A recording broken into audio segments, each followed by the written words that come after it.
Welcome to your online coffee break, where we discuss bite-sized topics that inspire, educate, and entertain.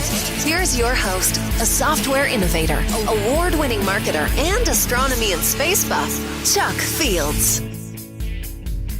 Hello, thanks for joining us today for your online coffee break. Today I'd like to welcome to our show my special guest, Dr. Joshua Fisher. Dr. Fisher is a scientist at NASA's Jet Propulsion Laboratory, as well as the science lead for ECOSTRESS, a mission designed to study the Earth's climate. I was fortunate to first meet Dr. Fisher recently at Cape Canaveral to witness the launch of ECOSTRESS aboard the SpaceX CRS-15 resupply mission to the International Space Station. Thanks for joining us today, Dr. Fisher. Thank you for having me. Oh, my pleasure. Now, Dr. Fisher, I believe ECOSTRESS stands for Ecosystem Spaceborne Thermal Radiometer Experiment on Space Station. Very nice. You definitely get a cookie for that one. I love these acronyms. Did you help come up with that?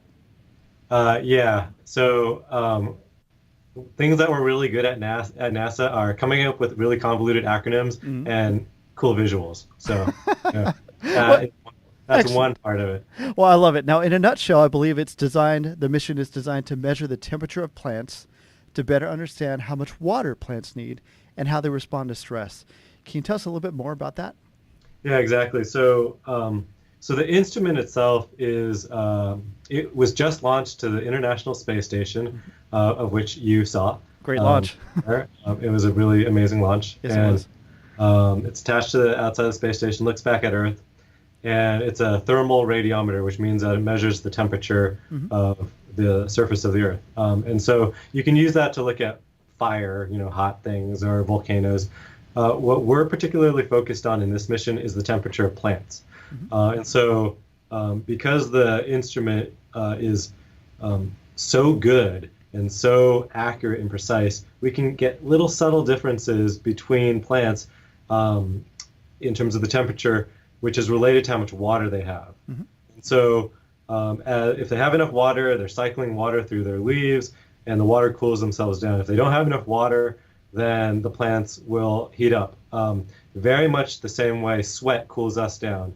If you're out there running and you're hydrated, the sweat will cool you down. If you don't have enough water and you're not sweating, you'll actually heat up, and that's actually quite bad for you. And it's also bad for the plants as well. And so we're interested in heat stress, water use, and really as there are more droughts, as temperatures are rising, we want to know which plants are going to die first, which are more efficient with their water and which aren't, both in natural ecosystems like forests, which species are more vulnerable when there's a drought to death, to fire, as well as our managed ecosystems in agriculture, which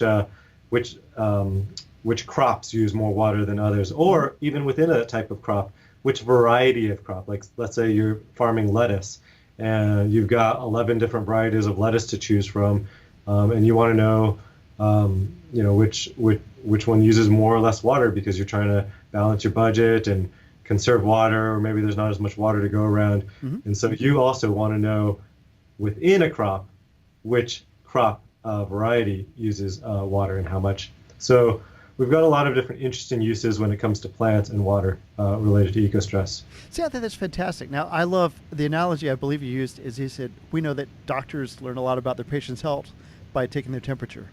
And I understand the same type of diagnosis can occur by studying the temperature of plants. And you had a neat visual down there where you talked about how you can actually detect a plant is dying before we can visually see it. We used to, down here, we look at a plant, the leaves are turning brown. Well, ECOSTRESS, I believe, can actually detect, hey, they're about to turn brown, more or less. Is that how that works? Exactly, right. So I actually have the thermal camera over here, but oh, excellent. I don't want to waste your time trying to set it up. I understand.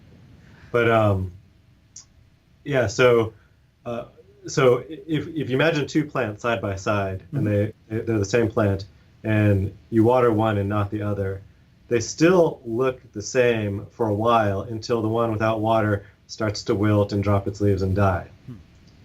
But we can see that lack of water before it wilts and stresses and dies. We can see it heat up because it doesn't have that water. And so on our camera, we'll see a cool plant and a hot plant. but to your eyes, you'll see just 2 green plants. And so we can see the unseen. We can see that heat stress, that water stress before the plant dies. Huh. And yeah, if you're going to your doctor, you absolutely want your doctor to say, hey, I see something's the matter with you before you die, right? So that is a good point there. Absolutely, absolutely. Now, so you can detect sort of potential droughts then with ECOSTRESS. Oh, absolutely, right. So if there's let's say we don't have we have less rainfall than normal, does that mean your plants are going to die? Not necessarily. If you have less evaporation out of the soil, then your water in your soil moisture actually might still be relatively sufficient for the plants. And again, it also depends how much individual plants need.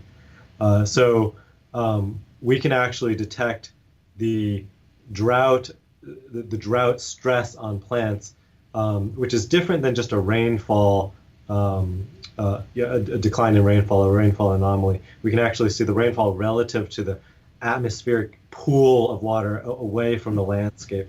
And that is actually what plants are responding to. Yes, they need water, but if there's water in the soil, then they're kind of okay. Also temperature, we also often think of heat waves, which we just had a massive one in Southern California this weekend. And we think of temperature as very problematic to plants. But again, if they have enough water, they're able to kind of cool themselves down. So just rainfall anomalies, what we call rainfall declines or temperature declines, isn't necessarily sufficient to say it's a drought in the way that plants are going to see it. We actually need to see how much water is being used and how much is being pulled out by the atmosphere. Dry air, radiation from the sun, temperature, those all serve to pull water out of the atmosphere. Like if you're washing your hands in public bathroom and you run it down under the hot kind of fan, that's evaporating water from your hands. The atmosphere does the same to plants. That hot, dry atmosphere will suck that water off the plants, and they will. That's what causes them to undergo stress and eventual changes and death. Huh. Now, I understand that there's something unique about the space station's orbit that will aid ECOSTRESS in its measurements. What is so unique about that? Yeah, so we're going up on the International Space Station, which is really interesting. We haven't heard a lot about Earth observing missions on the space station. Yes, there's a lot of work on the space station in terms of what the astronauts are doing and the experiments, but actually looking back at Earth, they have a really nice vantage point that we don't get from other types of satellites. So most of our satellites kind of fly over us, over the poles at the same time, over our heads every time. It'd be like 10:30 every time in the morning. So those are pretty good, except that we're interested in how plants are responding over the course of the day. So if there's water stress, or if there is some sort of afternoon heat or something that goes on in the day, some plants will shut down in the afternoon, other plants won't. And this kind of depends on their evolutionary history. And we know this from individual studies in our backyards and lab experiments and things like that, but we don't know where this is happening globally. So that is something that we'll be able to find out from ECOSTRESS, is where and when are plants shutting down over the course of the day, which we don't know. Now, there are other satellites called geostationary satellites. Yes. Those will be over our head all the time, measuring constantly. They don't have necessarily global coverage, but at least for a certain area, they'll get that daily cycle. But because of their orbit, their pixel size tends to be very coarse. And so if you've got some plants shutting down in the afternoon and other plants not shutting down in the afternoon within the same pixel, then you won't be able to see that. It just looks like one number. And so the space station allows us to sample over the day at very fine spatial resolutions, at 70-meter pixel sizes, which is about 230 feet on a side. So we can see kind of a big backyard or a very small plot on a farm. So really get that detail, or in a forest, if there's some species in one area and other types of tree species in another, we'll be able to get that kind of fine mosaic over the landscape. See, and that's fantastic, just how sensitive it is. Now, you mentioned this earlier, how it can see more than just how plants respond to heat and water. It can also detect other phenomena, I believe, like fires, volcanoes, even urban heat. Can you tell us more about those types of events? Yeah, so I mean, it's because we're a temperature measurement, so we can, so like fires, obviously it's super hot. Right. We'll be able to pick that up. But with fires, you really want to know right away. You don't want to be like, oh, okay, let's wait another week before the next pass. And you also want to get those small fires before they become big fires. Yes. So for fires, our frequent cadence of eco-stress and our fine pixel size will be beneficial to detecting fires in terms of those characteristics. In terms of volcanoes, also, hot things. And also there's these precursors to volcanic eruptions before it's lava everywhere. Mm-hmm. There's SO2 that comes out, and that can be hot, and we can pick that up in our thermal measurements as well.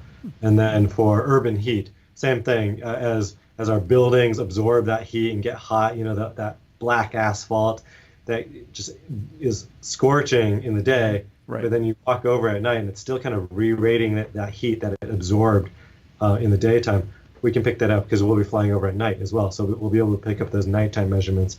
And again, because of our spatial resolution, down to those neighborhood levels where we can say, downtown is getting hotter because of all that concrete, and the golf course or whatever is staying cooler because they're watering it a lot. So we can pick up those types of aspects in terms of urban settings as well. Wow, that's fascinating. You literally are saving the planet using EcoStress. Now, I believe EcoStress has a 1-year prime mission. Is that correct? Yeah. So we have to. I'm actually just installing the camera now because I think I'll be able to do this without it being too awkward. That's okay. You are a true multitasker. Okay. See, I think it's. He said it's a 1-year prime mission, and I believe during the NASA TV press conference, I think it's located on the Japanese section of the ISS. Do I get that right or wrong? Oh, I don't know if you can see this. We can. That is so amazing. For those of you who are audio only, we do have this on YouTube, so you can. Dr. Fisher is showing us his thermal camera of himself, and you can see his fingers and how. I see the dark blue areas. With that. Yeah. Well, so here's you, but that's just the monitor. So okay. There's my there's like my hand being all different temperatures and things like that. So anyways, so we can pick up these temperature measurements. This is just a little cheap kind of camera on a phone, but you can imagine that this is getting a lot. That is incredible. More sophisticated from space. Now, anyways, sorry, I was completely distracted. That is okay. I'm visual, and I thought that was so slick, and I actually missed that down at the conference when you're taking the thermal camera around. Okay. I actually was right there, so I think that's so fascinating. So yeah, 1-year prime mission. When do you start getting data back, and then what happens after the 1 year? Yeah, so we launched on June 29th. Yes. Which and today this interview is taking place on July 9th. Mm-hmm. So that was a little over a week ago, and so we launched on a SpaceX rocket, Elon Musk SpaceX, and SpaceX has a contract to resupply the space station with food, other experiments, and things like that. Right. And so we went on the SpaceX rocket, basically hitched a ride, on the SpaceX rocket, and on the rocket there's the Dragon payload. And so they launched this thing up, which we saw beautifully. Yes. And then the Dragon basically has to rendezvous with the space station. And the space station's going thousands of miles per hour, orbiting around the Earth. And the Dragon kind of has to keep up without crashing into it. And they're basically doing this dance around the Earth for many days before it gets close enough that it docks to the space station. So it docked to the space station about a few days after the launch. Mm-hmm. So then the Canadian robotic arm on the space station went into the Dragon payload, connected with the EcoStress instrument, and took it out and brought it over to the Japanese experimental module on exposed facility on the space station, this GEM-EF. And the Japanese have a robotic arm that connected with us as well. So a little handoff, kind of like a running back getting it from the quarterback, and then except with fewer fumbles hopefully. Yes. And and then that attached it to the outside of the Japanese module and plugged it in, kind of like a thumb drive would plug into your USB port. So there's these specific dimensions that these instruments have to be designed to plug directly into the outside of the space station. You can't just make anything up out there. So that occurred, and that occurred very slowly. They don't want to mess anything up. Right. So it was kind of like watching grass grow in a way. It was just slowly, but it was very exciting as well. And I put some photos on my Twitter on that. And then they turned it on very slowly. So it went power on, and then because it's this thermal instrument and temperature is really important to it, one of the important things is that it has to cool down really cold before you can actually start collecting data.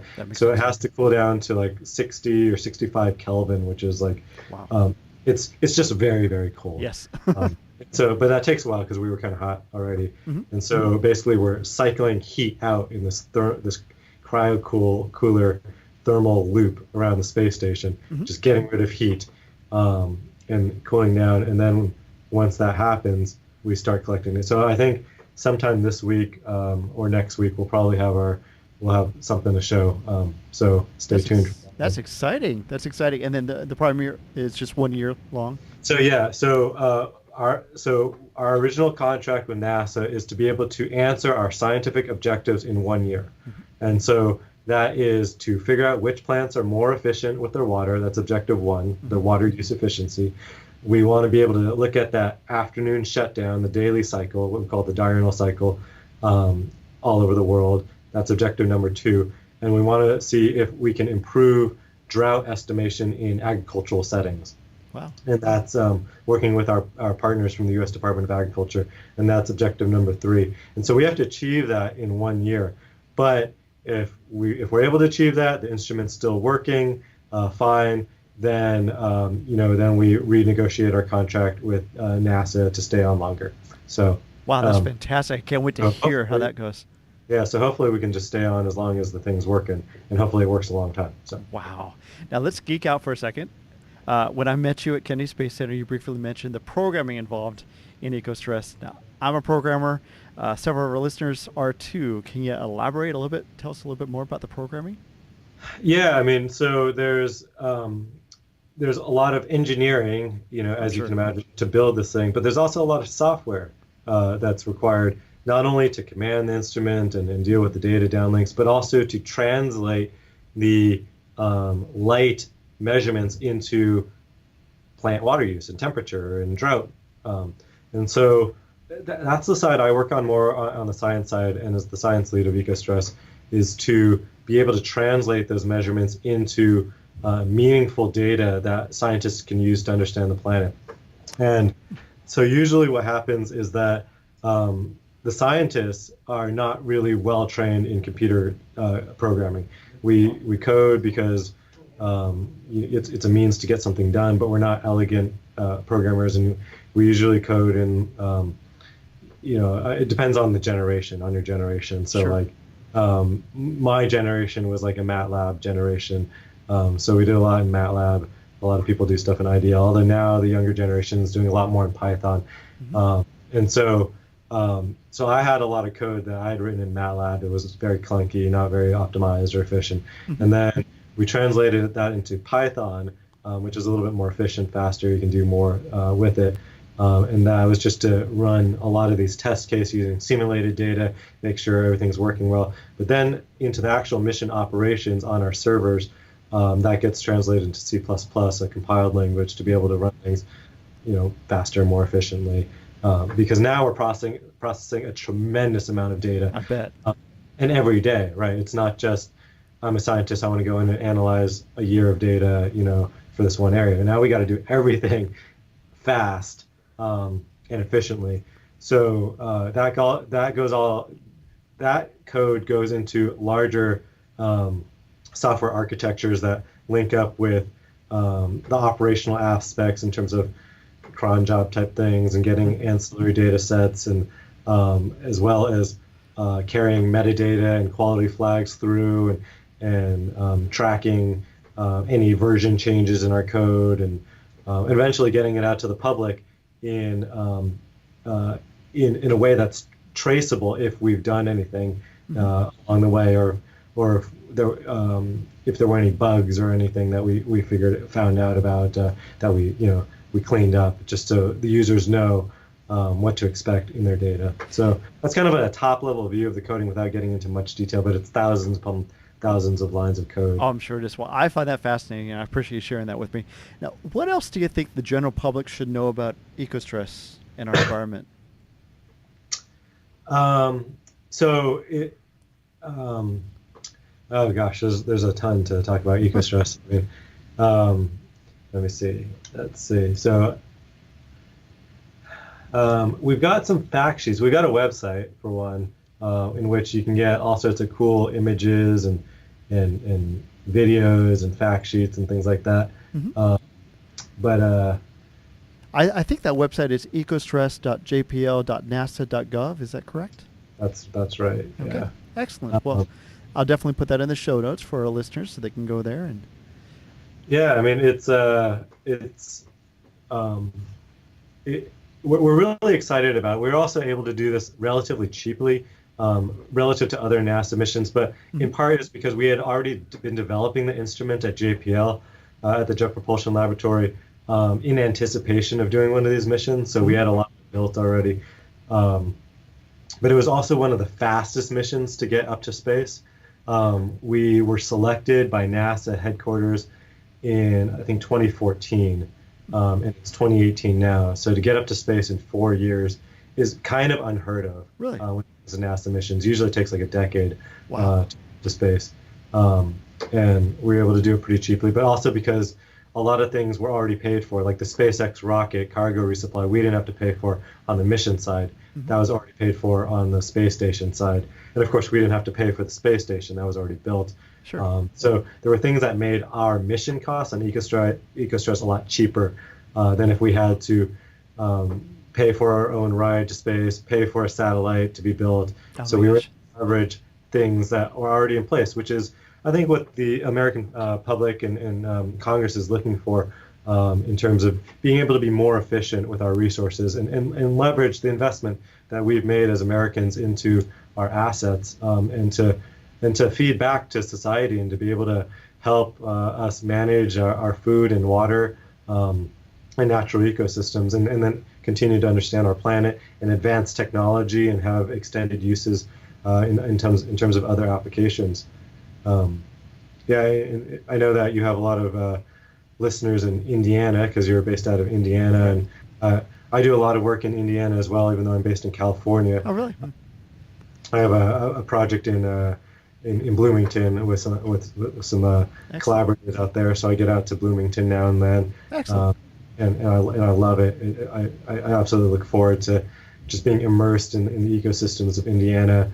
And we're looking at, there's an interesting gradient of forest in Indiana where some trees have this below ground symbiosis with fungi, where the fungi go out and like get nutrients for the trees. And so there's two types of fungi, and some and the trees will be associated with one or the other. And in Indiana, there's this gradient of the two fungi and trees across. So we're kind of studying the nutrient dynamics of forests in Indiana, and that's been pretty great. Wow. Well, that's fantastic to hear. I'd love to see you next time you're in the Indiana area. We're certainly not too far from Bloomington. Dr. Fisher, I think EcoStress is wonderful. I want to congratulate you and your team for putting together such an awesome mission. I wish you the best of luck as the data comes in, and really appreciate taking time out of your schedule to join us today. Thank you so much. Sure, anytime, and hopefully you in podcast world will find it interesting as well. So. Absolutely. Thank you so much. Thank you. Online coffee break. Wow, EcoStress is such an important and amazing mission for us. To imagine that we're going to space to better understand just the climate here on Earth. And I think these measurements are just going to be wonderfully impactful for just our future. They can help us in so many ways. And it's people like Dr. Fisher and his team that are making it happen. And I just want to thank him for joining us today. I want to thank you, our listeners, for tuning in today. If you'd like to find out more about EcoStress, you can again visit their website at ecostress.jpl.nasa.gov. I want to thank you for listening today for your online coffee break. If you'd like to comment on today's topic, visit us at onlinecoffeebreak.com or on facebook.com/onlinecoffeebreak. You can also leave us a comment by calling us at 317-862-4700. We may even play it on the air. You can also follow us at instagram.com/onlinecoffeebreak. Be sure to rate us or share this episode with your friends. Thanks again for listening. See you next time. God bless.